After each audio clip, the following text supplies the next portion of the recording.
അതിരപ്പള്ളിയിൽ മസ്തകത്തിന് മുറിവേറ്റ ആനയ്ക്ക് ചികിത്സ നൽകുന്നതിന് വേണ്ടി ആനയെ ക്യാപ്ചർ ചെയ്ത ഈ കപ്രിക്കാട്ടെ അഭയാരണ്യ കേന്ദ്രത്തിലേക്കാണ് കൊണ്ടുവരുന്നത്. ഇവിടെ നമുക്ക് കാണുന്നതാണ് കൂട്.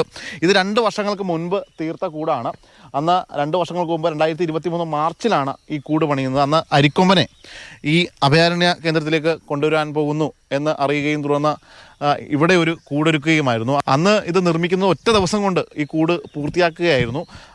ഈ വിദഗ്ധ സംഘം തന്നെയാണ്, അതായത് ഈ ഇത്തരത്തിലുള്ള ആനകളെ മെരുക്കാൻ വേണ്ടി കൂടൊരുക്കുന്ന ആളുകൾ തന്നെയാണ് ഇവിടെ എത്തി അന്ന് പെട്ടെന്ന് കൂടൊരുക്കുകയും അരിക്കൊമ്പനെ ഇങ്ങോട്ടേക്ക് എത്തിക്കുന്നു എന്ന രീതിയിലേക്ക് കാര്യങ്ങൾ നീങ്ങുകയും ഒക്കെ ചെയ്തത്. പക്ഷേ എന്നാൽ അരിക്കൊമ്പനെ ഇങ്ങോട്ടേക്ക് എത്തിക്കേണ്ടി വന്നിരുന്നില്ല. പക്ഷേ അന്ന് ഇവിടെ ഈ കൂടൊരുക്കുമ്പോൾ മുൻപ് മറ്റൊരു കൂടുണ്ടായിരുന്നു. അതായത് പീലാണ്ടി ചന്ദ്രു എന്ന് പറയുന്ന ആന നമുക്കിപ്പോൾ കാണാം. ഈ അഭയാരണ്യ കേന്ദ്രത്തിൽ ഈ പീലാണ്ടി ചന്ദ്രുവിനെ കാണാം. കാരണം ഇവിടെ മെരുക്കി ഇവിടുത്തെ ഒരു ആനയാക്കി മാറ്റിയിരിക്കുകയാണ്. പാലക്കാട് വലിയ രീതിയിൽ പ്രശ്നങ്ങളൊക്കെ ഉണ്ടാക്കിയ ആനയാണ് പീലാണ്ടി ചന്ദ്രു.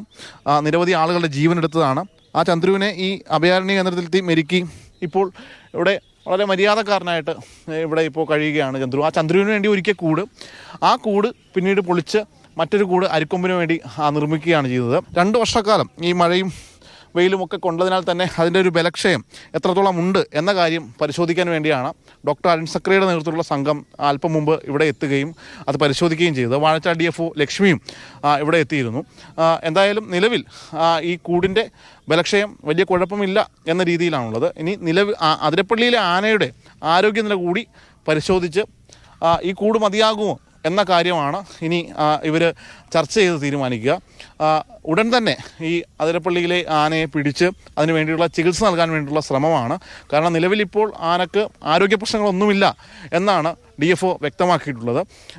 അതുകൊണ്ട് തന്നെ ഉടൻ തന്നെ ഈ ആനയെ പിടിച്ച് വേണ്ട ചികിത്സ നൽകുന്നതിന് വേണ്ടി ഈ കപ്രിക്കാട്ടെ ഈ അഭയാരണ്യ കേന്ദ്രത്തിലേക്ക് കൊണ്ടുവരാനുള്ള ശ്രമമാണ് നടക്കുന്നത്. അത് ഉടൻ തന്നെ ഉണ്ടാകുമെന്നും ഫോറസ്റ്റ് അധികൃതർ വ്യക്തമാക്കിയിട്ടുണ്ട്. ആന്റണി ഗ്രീനർക്കൊപ്പം ശ്യാമപ്രസാദ് ഉത്തമൻ, മാതൃഭൂമി ന്യൂസ്, കൊച്ചി.